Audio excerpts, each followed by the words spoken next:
Now, how many of you remember what you dressed up for last Halloween?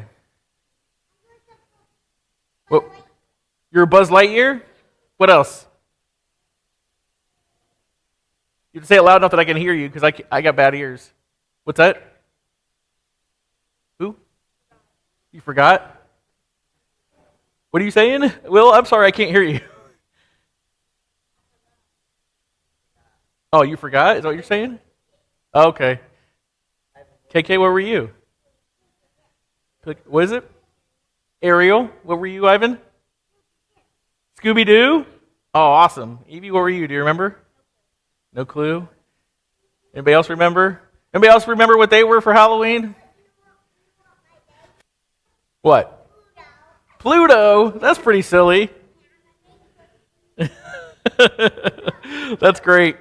Well, sometimes when you see some things, you can tell what they are by just what they wear, right? Like their uniform, right? Like what do police officers wear? Anybody know? Just yell it out. Badges? Yeah. A police uniform, right?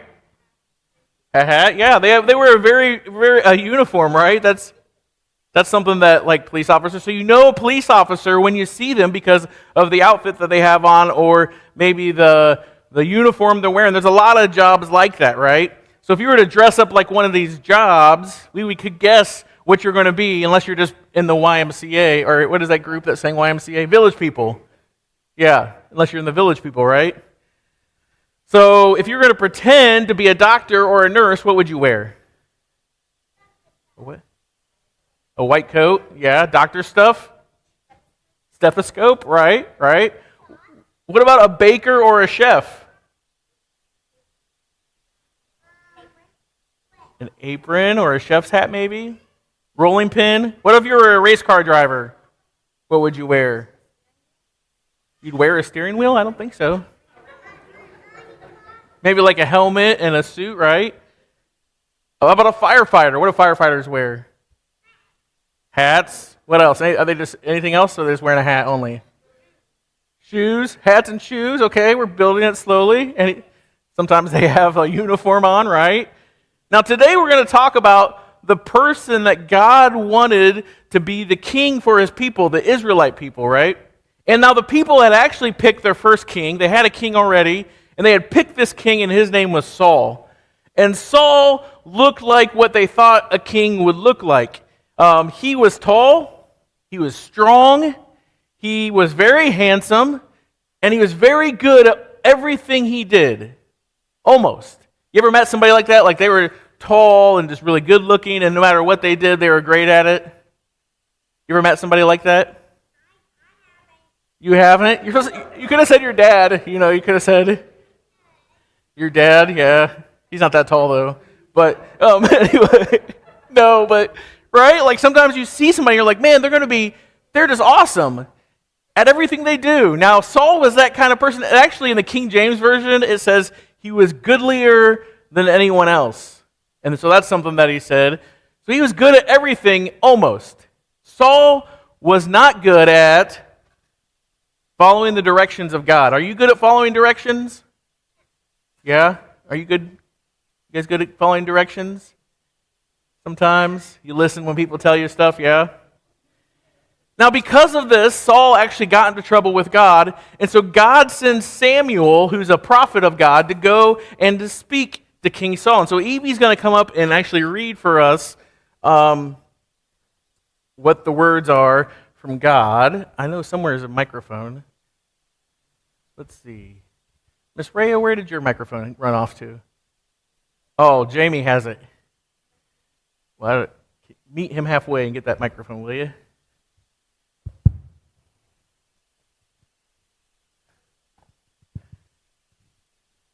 Oh yeah, I forgot. This is a picture of Saul. Isn't it a great picture? I think he went to Glamour Shots. What do you think?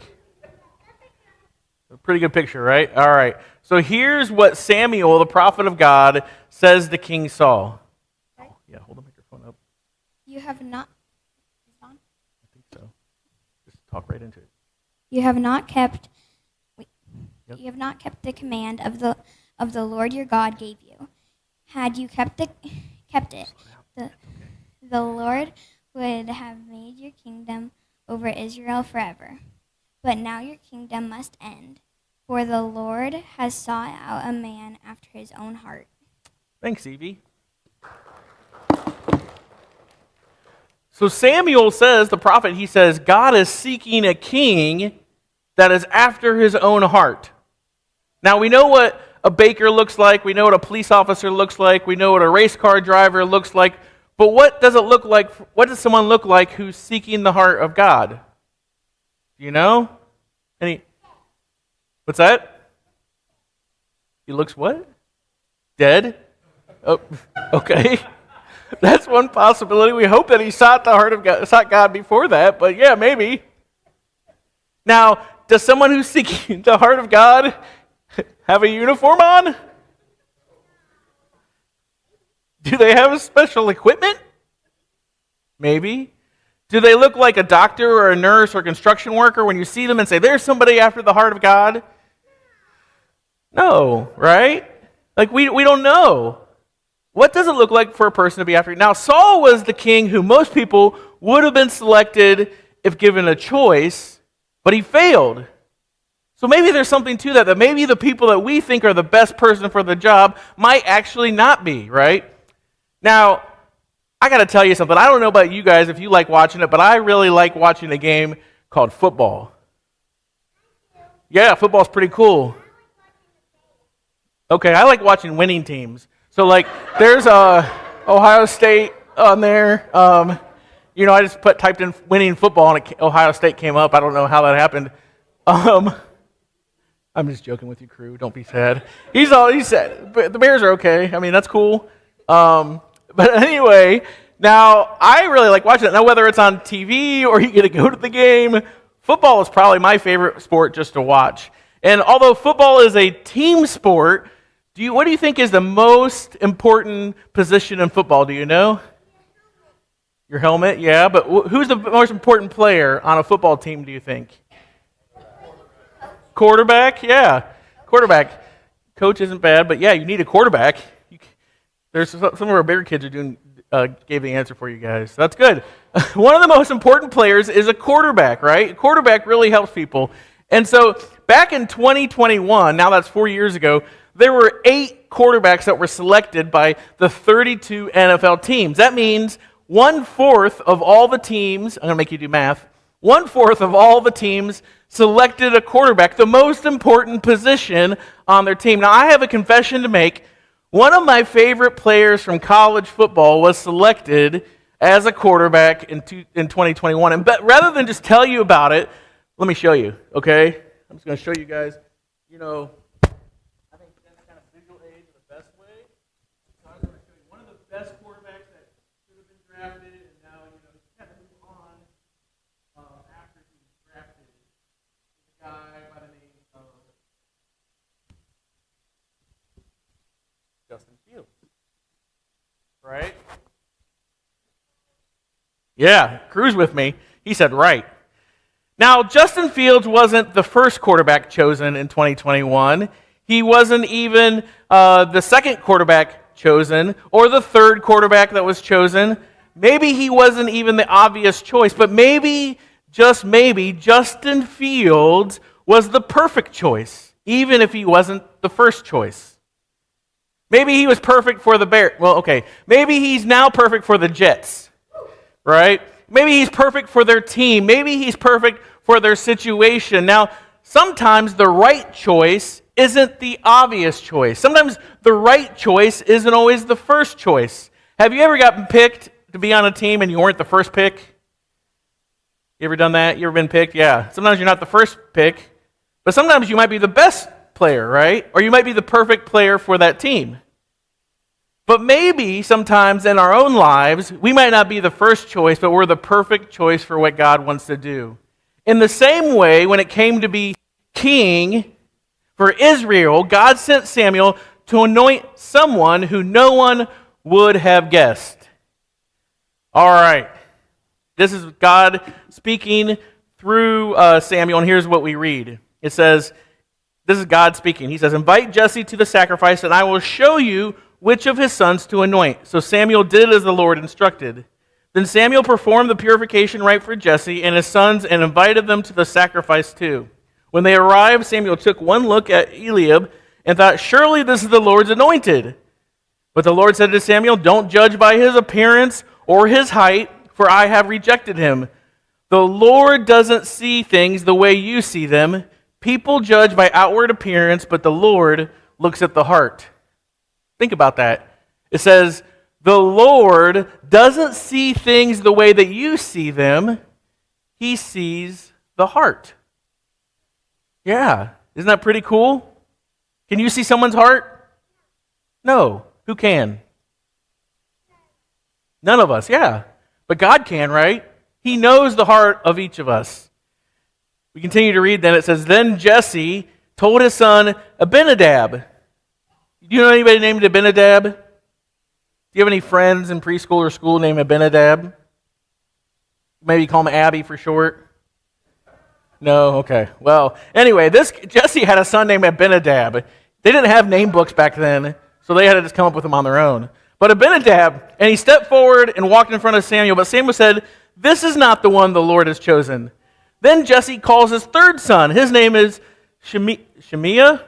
But Samuel said, neither is this one the Lord has chosen. In the same way, all 7 sons of Samuel were presented, or all 7 sons of Jesse were presented to Samuel. And then Samuel says to Jesse, the Lord has not chosen any of these. Then Samuel asked, are these all the sons you have? Oh, what's going on here?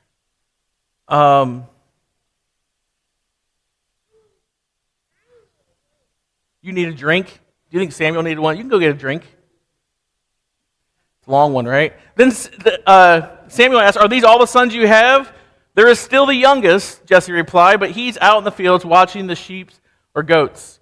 Send for him at once, Samuel says. So Jesse sent for him. He was dark and handsome, with beautiful eyes, and the Lord said, this is the one. Anoint him. So as David stood there among his brothers, Samuel took the flask of olive oil, and he brought and anointed David with the oil. Have you ever used olive oil? Anybody ever used olive oil? You ever use olive oil to cook? A couple of you, yeah. Do you use it ever to put on a person? No, I've never used it for that reason either. But Jesse used that to anoint David, and the Spirit of the Lord came powerfully upon them.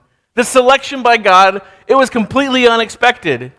Here was all these other brothers to choose from, and God selected the youngest, most just unexpected person because people could only see the outside. To find a person after God's own heart, God had to show them because nobody else could see the heart. Because someone after God's heart is an attitude and it's a way of life, not a uniform that you put on. You can't put on a uniform that says, I'm after God's own heart.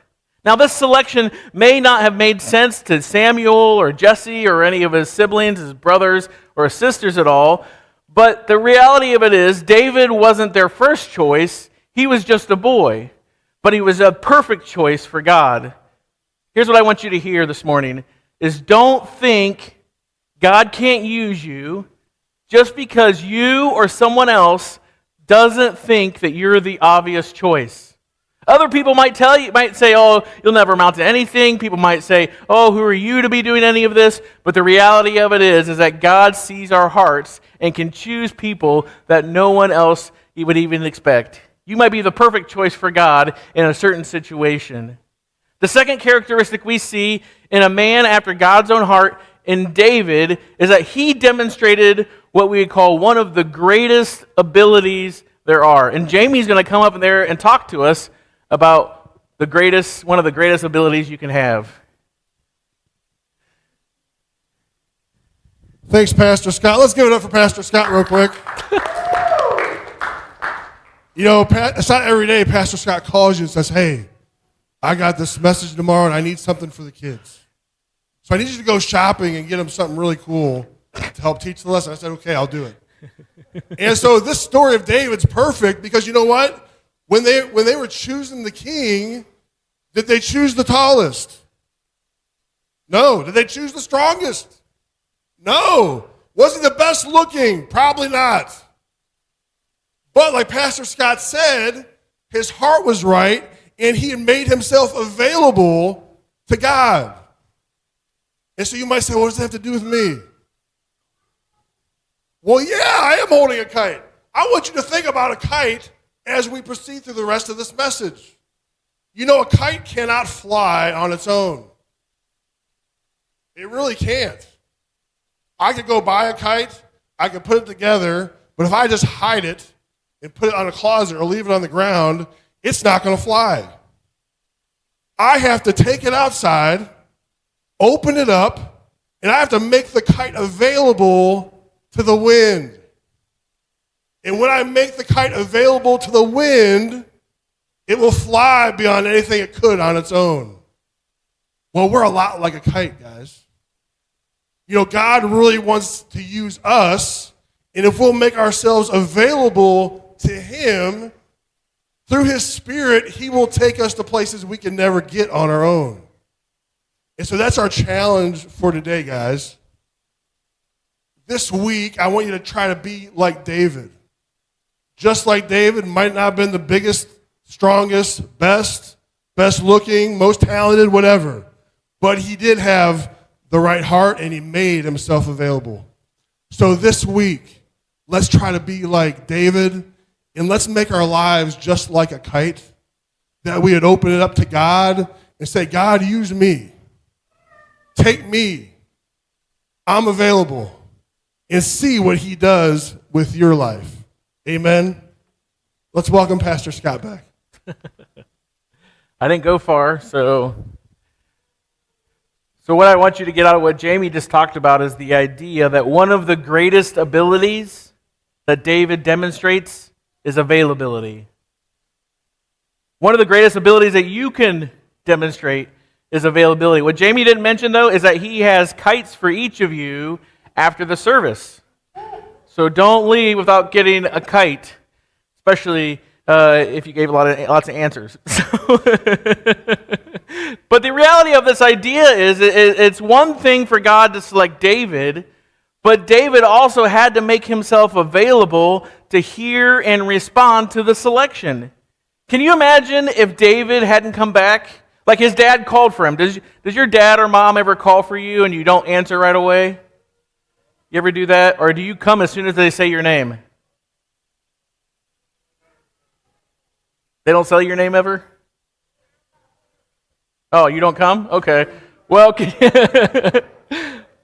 can you imagine if David hadn't come? Maybe like he heard that his dad was asking him to come and he said, I'm up to my eyeballs in sheep. I can't come right now. I'm really busy. I'm way too busy to come for this prophet that's in town. In a later story, we read that there was a giant named Goliath. Have you ever heard of Goliath? Have you ever heard of Goliath? Yeah? A few of you? None of this section. You guys, we're going to have Sunday school next week for talk about David and Goliath for you that no. But there was a giant named Goliath, and every day he came out and he made all these insults to God's people. And he said, come and fight me if you can. But he was so big and he was so strong. He was like 9 feet tall, and his armor weighed 125 pounds. And he would shout to the army. He would say, I defy the armies of Israel today. Send me a man who will fight me. When Saul and the Israelites heard this, they were terrified and shaken. Have you ever met someone who's 9 feet tall? No? What about Chewbacca? Do you know Chewbacca? Okay, well, I don't know. That's the only tall person that I know, other than a basketball player. But sometimes if you saw someone that was 9 foot tall, would that be pretty scary, do you think? Maybe? Okay. Well, it is. The thing that's funny is that everyone was afraid. David comes, though, and he makes himself available. 1 Samuel 17:32, David says, don't worry about this Philistine. I'll go fight him. Here's little David, who had been taking care of sheep. Everybody was afraid of this guy who is 9 feet tall, but David makes himself available and says, I will go fight them. Now at this time, in a very familiar story, David goes out and he gets 5 stones, and he puts them in a sling. And what do you do with a sling, do you think? Evie's got it. Maybe you go around your head, and then you throw the stone. And that's what David did. And he killed the 9-foot tall Goliath. In this, David demonstrated to both the Philistines and to the Israelites that Israel's God was stronger than the men of Philistine and their gods. Not because David was stronger and better, but because David made himself available to God and God's purposes. All right, I'm going to need some more participation, so everybody stand up. Everyone stand up. I want you to go like this. Get all the sleepy bugs that have been gotten into your body. All right, and then Kate, maybe do three circles, and then sit down because you're dizzy. Go ahead and sit down. If you keep spinning, you're going to fly away. All right. I'm going to need your help filling this whiteboard. Now, the kids can answer this, and so can you adults, so don't feel like you're excluded from answering. All right. What's that? There's not anything on it? I know you got to help me. All right. Thank you, Rhea. All right. Here's what I want to know on this deeply important topic. What is your favorite ice cream flavor? Cotton candy. Cotton candy. I think KK said cookies and cream.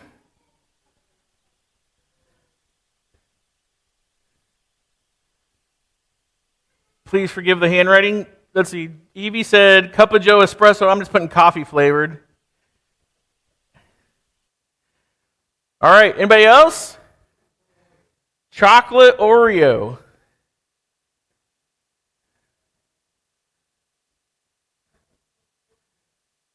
Oreo or cookie dough.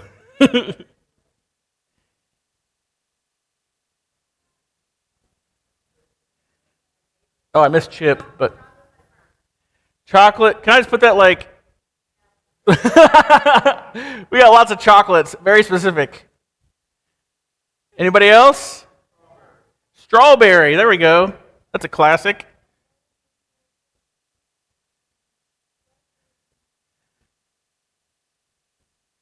That's the best that my handwriting's getting on this thing. It's pretty wobbly. Oh, William, what'd you say? I can't, you're going to have to say it louder, buddy. Rocky Road. All right. That's a good one.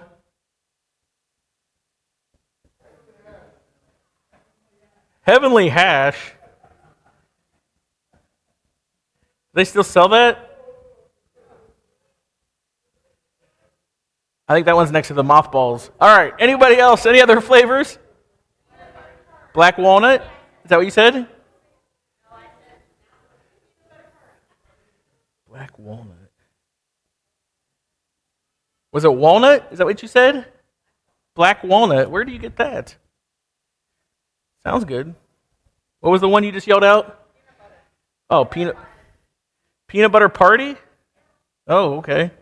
Anything with peanut butter is a party.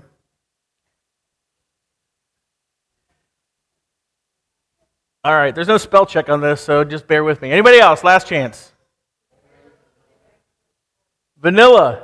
Vanilla sounds a little vanilla to me, but... Oh, homemade. Well, I'm just going to put vanilla in all the different varieties. All right. We could probably go on and on and on, right? There's a lot of ice cream, and is there a bad ice cream? I heard yes from someone. Now, I want you to try to imagine a situation, or picture a situation. Imagine it's 101 degrees outside, and it's 101% humidity, and you've just ran 3 miles, right? Let's just pretend, right? This is great pretending, right? Can you close your eyes and imagine how you would feel in that day? Maybe you're even there's no pool, there's nothing around, you haven't had a drink, and you're so very hot, and you're so very sweaty, and your mouth is just kind of that sticky dry. You hear in your ears the sound of relief. What does it sound like? The ice cream truck. Imagine you hear the ice cream truck coming right down your street, and it gets right up to you, and you can't wait because this truck is your favorite ice cream truck. You know why it's your favorite? Because it's buy one ice cream, get unlimited free. Right? So if you're so hot, how many scoops are you going to get of ice cream if it's buy one, get unlimited free? 5, 10, 20? What'd you say? 20? A couple 20s. 100? How many? 90 what? 90? Okay. Anybody else? Right? You're going to get a lot. Can you imagine that first taste of that sweet, cold ice cream after being so hot and 101 degree? Now, what if you go to order your favorite flavor and the person says, you know what? Well, your flavor isn't available today. It's sold out. And you say, well, you know what? I wanted cotton candy, but maybe I'll take cookies and cream. And they say, sorry, we're sold out of cookies and cream. And you're saying, no cookies and cream. Okay. Well, how about some coffee flavored thing? And they're saying, well, we'd love to give that to you, but we're sold out of that kind too. How disappointed would you be if your favorite ice cream flavor was sold out? If none of them were sold out? What if you even said, okay, you know what? I'm pretty basic. I'll take vanilla. And they're saying, well, we'd love to give you a vanilla, but we're sold out of vanilla too. How disappointed would you be if on that hot day, no flavor was available except for the world-famous black licorice with liver and onions?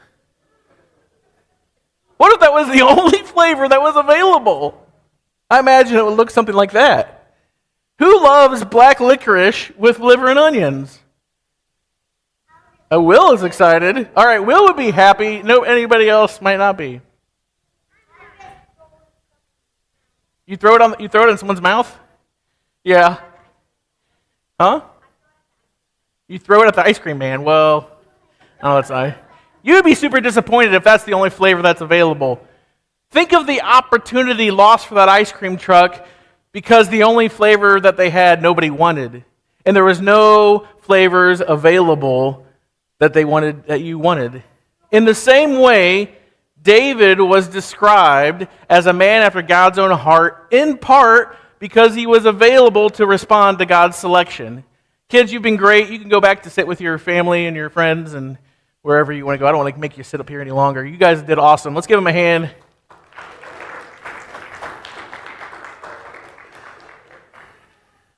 But part of the reason that David was described as great and as a man after God's own heart was because he was available to respond to God's selection and God's leading. The opportunity to be anointed, the opportunity to be demonstrated of God's strength, to be in the right position, was reliant on David's availability to God. David's willingness to be in a position to be available to God when God called made him the right person.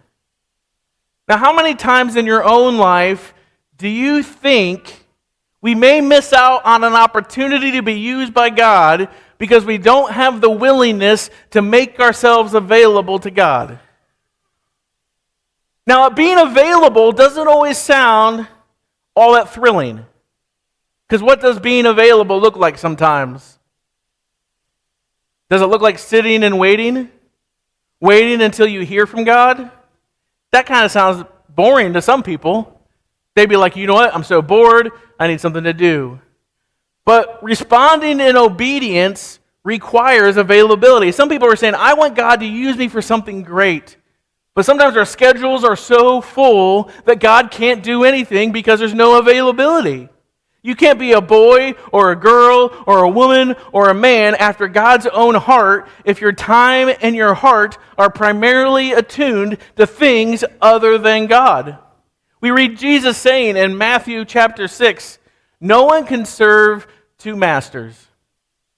What we see in the case of David was that he served one master, and he was a man after God's own heart.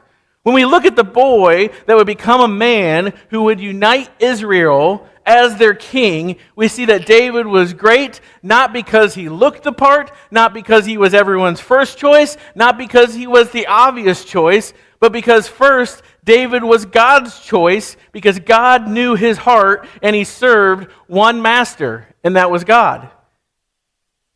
Now, the great thing about it is even if our heart isn't attuned to God, God can change our heart and draw us to focus on him.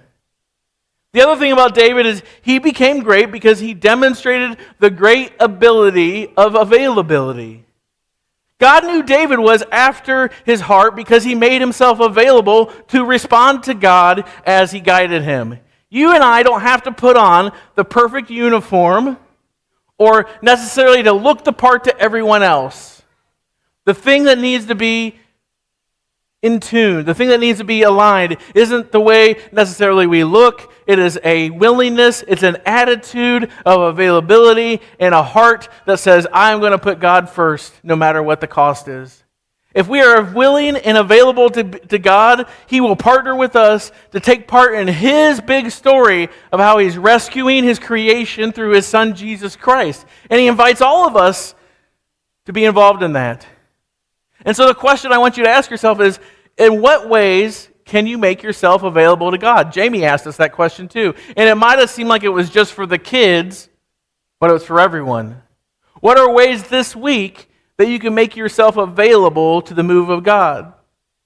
In what ways are your eyes and your ears open, available to see and to hear the ways in which the good news of Jesus wants to touch not just you, but the lives around you? That's what David had. Sometimes we think that David was the biggest and the strongest, but no, that was Saul. David was a man after God's heart because he was surrendered to be available to God. One of the ways that we get to celebrate that God invites us, whether we were the first choice, the obvious choice, or we don't seem like anybody's choice, is that we were God's choice. And the reason we know that is because of the words of John. But God so loved the world that he sent his only son. God so loved you that he sent his only son. God so loved me. He loved the person next to you. He loved the person in front of you, behind you. He loved the person that you'll see when you leave here today. He loved the person that you'll interact with. He'll love the person that doesn't very loving to you. He so loved you and chose you, even if nobody else would have. Jesus would. And we celebrate that in the sacrament of communion.